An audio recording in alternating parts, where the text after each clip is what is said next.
Coming up on Green Bay Nation, the Packers finally win a close game thanks to Jordan Love's best performance as a starter. But there's no time to celebrate. A date with the Lions looms. All that and more next on Green Bay Nation.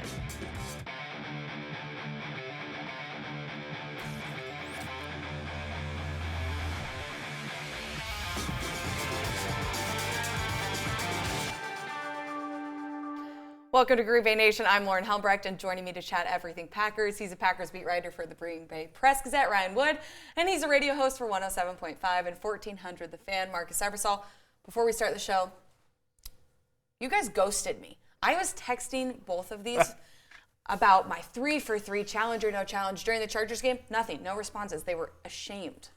Must have been busy thinking about something else. I don't know. I can't explain. I'm sorry I had to work during the game, Lauren. I didn't see by the time I saw the text, it was a little late. It's called multitasking, and it sounds like I'm better at it. Very bad at it. All right, so it's a short week for the Packers, but at least they had Sunday night to celebrate. Green Bay beats the Los Angeles Chargers 23-20, scoring a late game-winning touchdown to move to 4-6.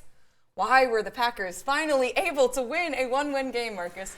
Well, when Matt LaFleur was asked about that after the game, he gave the kind of cliche, generic answer of they just made the plays that were there. But that's exactly what happened. The Packers made plays when they needed to, and on the flip side, the Chargers didn't. I mean, on the Packers side, you had defensively a couple key plays, certainly late in the fourth, or on the chart with the Chargers, Austin Eckler fumbling inside the 5. Clearly, they had a bunch of issues with drop passes. On the Packers side, Jordan Love made throws when he had to. You had the pivotal pass interference penalty against the Chargers on 3rd and 20. I mean, the Packers back against the wall, down 4. They're facing 3rd and 20, and a pass interference on the Chargers moves the ball, gives them a first down. So it was that combination. The Packers made plays when they had to do it for once, and the Chargers did not. It was almost the exact opposite of what we've seen pretty much every other time the Packers had that opportunity. Yeah, they finally got some breaks, and getting some breaks in this league is good. Every team over the course of the season gets some, and they did. They've been building to this. Yeah, I don't have a crystal ball, so I didn't know what week it would arrive. But if you look at the trajectory recently, especially that final drive in Pittsburgh, and I understand it ended in the end zone, but there was a lot of growth there. So incrementally here, they've been taking these steps. Jordan Love's been taking these steps, and you finally saw it manifest itself for 4 quarters. Jordan Love played his best game. The defense, it was a team effort. I mean, they got some helps from some drop passes, but this Joe Barry defense with 2 7th-round picks in the secondary against Justin Herbert held their own. So it was a collective group effort, but this is something they've been building to, and the question now is where do they go from here? Collective group effort, or as some would say, complementary football. I sound like a coach. How many cliches can we say at one time? Oh, there'll be more in the show, I can guarantee it. All right, so he didn't need to prove it to his teammates. We can hear that in the locker room every week. But Jordan Love may have proved to Packers fans why he is at the helm. Love had his best career game so far, throwing for 322 yards, had a 108.5 passer rating. In what ways did Love impress you in this game? Basically all across the board. He played really, really well. And I think that's the second straight week now that you could make the argument that that was the best that Love played individually. I know the numbers didn't look great in Pittsburgh, but they looked great against the Chargers, and that's the first 300-yard passing game the Packers have had since December 12th, 2021. 708 days between 300-yard passing games. Aaron Rodgers didn't do it once all of last season. Now, it's a pass-happy league, and it shouldn't be that crazy of a statistical anomaly that Jordan Love threw for 300 yards, but he did, and it was a huge step in the right direction. And we said last week when the numbers were not there in Pittsburgh, can he follow it up? Can he stack successes? He did that. That's back-to-back weeks now. I think you got to look past the numbers and find the context of what the numbers, even if when they look good like they did, they lose Aaron Jones and they lose Emmanuel Wilson. Their backfield is down to A.J. Dillon, who's playing better than a month ago, but he's a backup, and they're down to that as your running game. So this was a game where the Chargers knew Jordan Love was going to throw the ball, and he did. 40, it's one shy of his season high. He had to throw the ball. They knew he was going to throw the ball, and they couldn't stop it. He had his best game in a day when the offense was essentially on his back, on his shoulder, and he had to come through. That's what makes this so impressive. You add the fact that, of course, Justin Herbert's on the other side. There's a lot of pressure there. It was contextually a game where he had to come through, and he did. All right, so we talked about it already a bit. I will not discount the major drops that Chargers players had in this game, really potentially game-changing moments. But do you think this win could be a game changer, a turning point for the Packers? Could be. I mean, you never really know when it is. Certainly, you want to keep it all in context. The Chargers did have the league's worst pass defense coming in, so you want to, take that into account.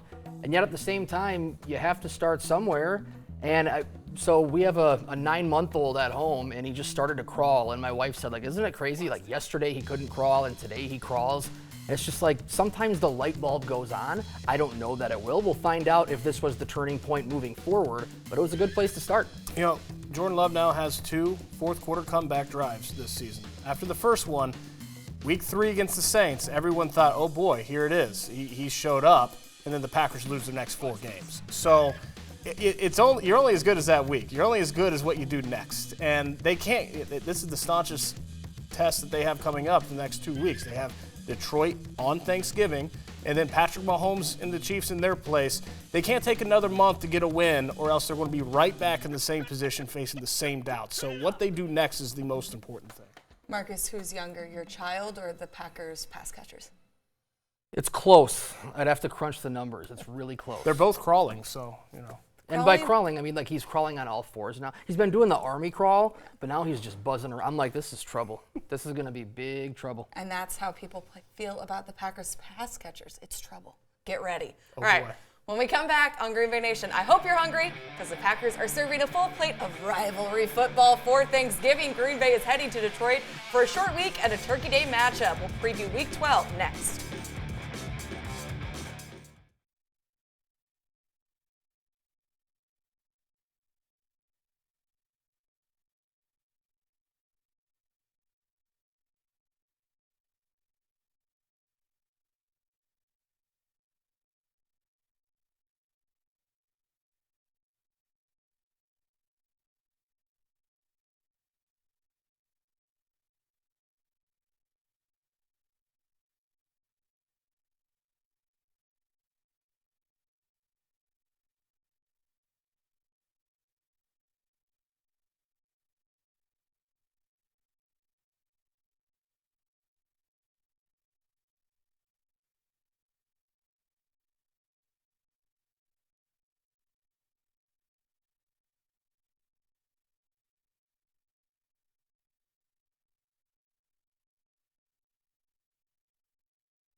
Welcome back to Green Bay Nation. Lauren Helmbrecht alongside Ryan Wood and Marcus Eversole. Quick question. Favorite Thanksgiving side? Stuffing, but picky with the stuffing. My aunts make really good stuffing. A turkey leg's technically on the side of the turkey, so I feel like I can just say that. That should qualify. That's Side. That's almost Okay. as It's on bad the as what I'm side gonna of the say. turkey. Yeah, I get it. I don't care if it's cheating. I like a turkey leg. All right, mine's cheating even worse because my favorite Thanksgiving side is rivalry. Because the Packers are playing the Lions on Turkey. Marcus, hard to eat He that. can't even look at that. It's very tough to All eat right, that. so Packers are playing the Lions in Detroit on Thanksgiving. The Lions are known for their Thanksgiving games. Now, this is the second time these two teams have met this year. The Lions beat the Packers in Week 4, 34-20.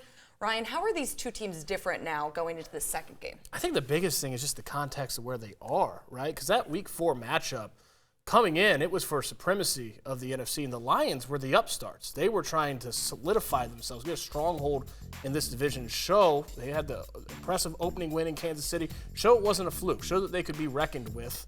And the Packers have owned this division, and they're at home, and the Packers got stomped, and the Lions have taken off now, and they look like one of the shortlist favorites in the NFC, and it's the Packers that are trying to be the upstart. They're trying to continue growth and stay on this trajectory with Jordan Love. So the context, the backdrop of where these two teams enter on Thanksgiving, you add the fact that the Lions have long memories too, and they know that they've got a chance to put this Packers rival in their place at home on Thanksgiving, a way that they haven't had a chance in a long time. It's a very different world in the NFC North. 8-win Detroit Lions, too, the first time since the 1960s.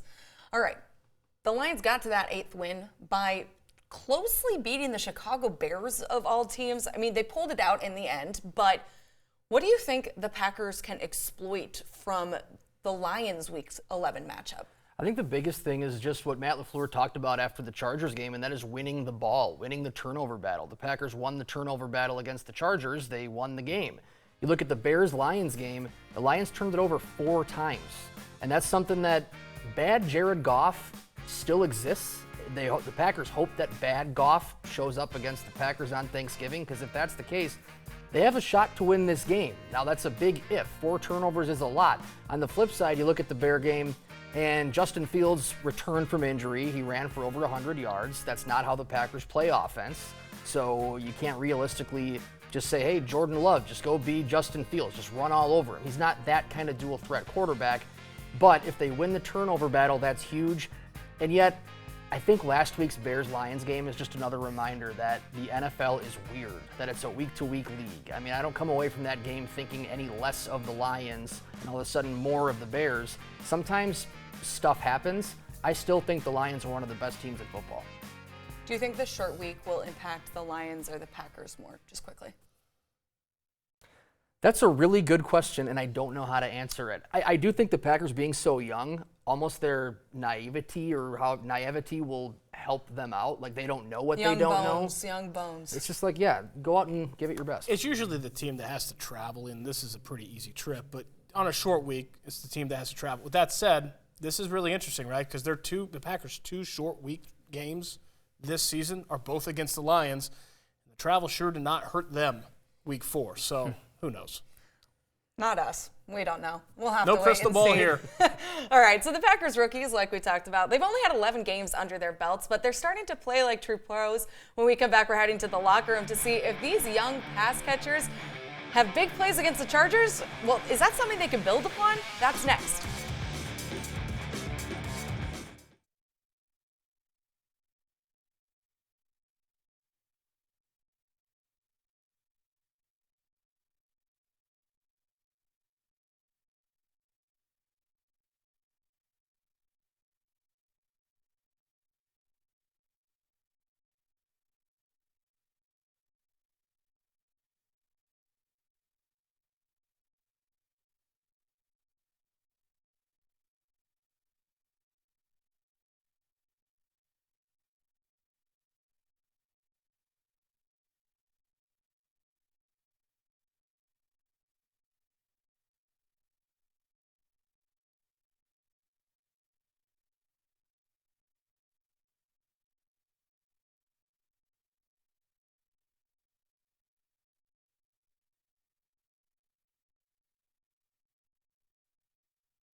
Welcome back to Green Bay Nation. When the Packers went all in on youth this offseason, it seemed like Romeo Doubs and Christian Watson would be the clear top pass catchers, followed by the group of rookies. Instead, Jaden Reed, Tay Wicks, Luke Musgrave, and more have made major impacts in games this season, especially against the Chargers.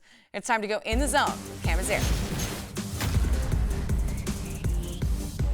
Prior to Sunday's win over the Chargers, Matt LaFleur previewed this game as a possible shootout, going up against a high-flying Chargers offensive attack. And although a contest that has a combined 43 points might not constitute as a shootout, for Green Bay maybe it did, as they scored their most points since September 17th. And a large part of the credit can go to the youthful pass catchers. Rookie running backs, wide receivers, and tight ends combined for 213 receiving yards, marking a possible new standard for this Green Bay squad. There was a few meters that we added on Tuesdays. We'll come in as a skill group and watch the film on our own. I think that's been a huge deal for us. And other than that, man, I just think stuff is starting to click. We're starting to get it more. It was super exciting. I tell the young guys all the time, Jay Reed and Wicks, that if they're eating, we're all eating. I know that those guys are bound to make a play. Anytime their number is called, and it's exciting to see them go out there and make plays. We've seen it in practice since the beginning, and I think we all knew for a lot of them it was just a matter of time. So it feels so good. The receivers, the tight ends, oh my gosh, our tight ends played great today. They've been taking big steps forward. Just so happy for those guys. Awesome to see. Of course, when the young guns shine, well, the hype is going to be extra real. But guys, do you think that's just a product of the Chargers having a poor defense, or could this be the standard in what we see on a consistent basis from the rookies moving forward? All right, now it's time for Q&A with Green Bay. Let's poke fun at Cam a little bit. You asked about how many cliches we could say. The standard is the standard. All right, in all seriousness, is this what we should expect from Green Bay's young pass catchers, or did the Chargers have a bad defense? The Chargers definitely have a bad defense, and unfortunately that's part of it. If you look at what just about every passing game does against the Chargers, it's similar to what the Packers just did against the Chargers, so that is part of it. Therefore, I don't think this is the new standard where we can expect Jordan Love to throw for 322 yards every week. But as far as the young pass catchers, these are the guys they have, and these are going to be the guys playing from here on out. And right now, if you look at the quote-unquote experienced pass catchers on the roster with Romeo Doubs and Christian Watson, if you had to put your money on either the rookies or the second-year guys continuing this level of success, between Dontavian Wicks, who's been a huge pleasant surprise this year as a fifth-round pick out of Virginia, between Wicks and Jaden Reed specifically, I can't see their roles doing anything other than growing throughout the rest of the season. Yeah, who else has a bad defense aside from the Chargers is the Raiders, the Broncos, even the Steelers to a certain extent. And the Packers lost all three of those games. They looked downright awful against the Raiders and the Broncos, bad defenses. So it was growth even against a bad defense because they looked better. I think it all plays a part in and of itself. And what I mean by that is Christian Watson is a really talented guy, but he's a guy that the Packers tried to force into this role of a number one receiver and treat him that way at a point in time when he's still developing. He can't get a catch on you anytime he wants against anyone, any week. And so the more that you see a Jaden Reed, Dontavian Wicks develop and grow and become part of this offense, the less pressures on Christian Watson. That's in time. You're going to see Christian Watson get more opportunities, and it all pieces together. All right, when we come back, it's time for my favorite part of the show, Challenge or No Challenge, presented by the Good Guys Heating and Cooling. Going into week 12, will you agree or throw those flags? Plus, we'll get green and bold. That's all next on Green Bay Nation.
Welcome to Green Bay Nation. Marcus Eversole, Ryan Wood, Lauren Helmbrecht back for Challenge or No Challenge presented by the Good Guys Heating and Cooling. If you agree with what I say, nothing happens. Disagree, flag to the floor. Sounds good? Get it wrong, we get a text. All right. Yes, that is true.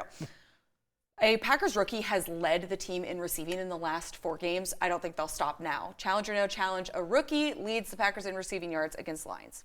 No challenge for me, and if I had to bet, I would say it's the guy going back to the state of Michigan where he played his college ball. Jaden Reed is on a heater right now. I think a rookie leads the team in receiving. I'm with you, and I'm with you. I think Jaden Reed, when you got a guy in the slot going off like he is, that's the easy layups in the offense. You gotta say with that hand that's giving it to you. Packers will take layups when they can, and they will not take penalties when they can. Dallin Levitt got released from the team after having 2 penalties on the opening kickoff. Anders Carlson missed 2 kicks against the Chargers. Challenge or no challenge, the Packers have a special teams mistake against Lions. So it's basically either they play perfect on special teams. Like a notable mistake. Okay, they will make a notable mistake. And I feel like, I know Dallin Levitt's gone now, but the penalties on special teams have been a recurring theme. Like every time they break off a long return, you're just waiting an extra minute or two. Is there a flag on the field right now? So unfortunately, I think there'll be a notable mistake. Yeah, if penalties are a notable mistake, I'll predict one of those, so no challenge.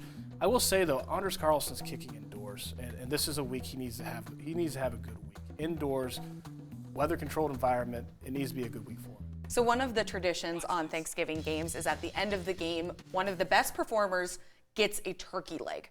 So I'm not asking the team, but challenge or no challenge, at the end of the game, a key performer will be a defender eating a turkey leg. I like that question, and I'm buying it. No challenge for me. There's a lot of defensive studs individually in this game, and specifically, Aiden Hutchinson has kind of eaten against the Packers, I guess, in his young NFL career.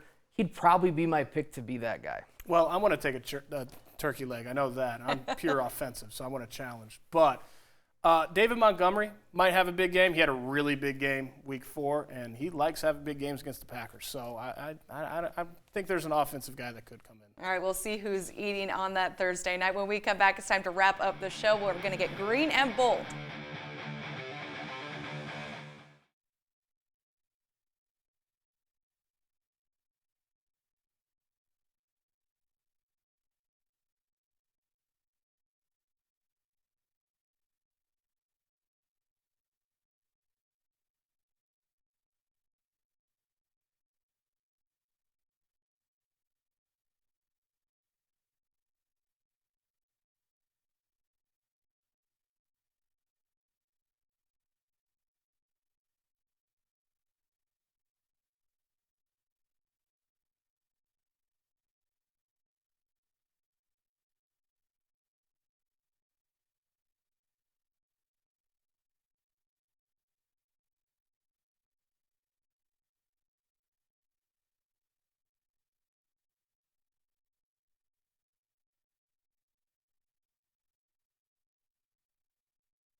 All right, it's time now to get green and bold here on Green Bay Nation. Marcus, Ryan, who do we have winning in Week 12? I have the Lions. The Lions haven't been playing as well the last couple weeks, but they're the exact kind of team that gives the Packers problems. They're tough. They're physical at the line of scrimmage. I think the Lions win. I have the Lions. The litmus test here is how much closer are they to competing than they were last time. And I'll say this, 27-3 at halftime Week 4. It was 17-7 in the second half Packers. So they've shown they can compete. Is it the first half Packers or the second half Packers that show up? I think it'll be closer, but I got the Lions. I also have the Lions winning. An 8-2 Lions team is better than a 4-6 Packers team. That'll do it for this edition of Green Bay Nation. Thanks for tuning in and happy Thanksgiving.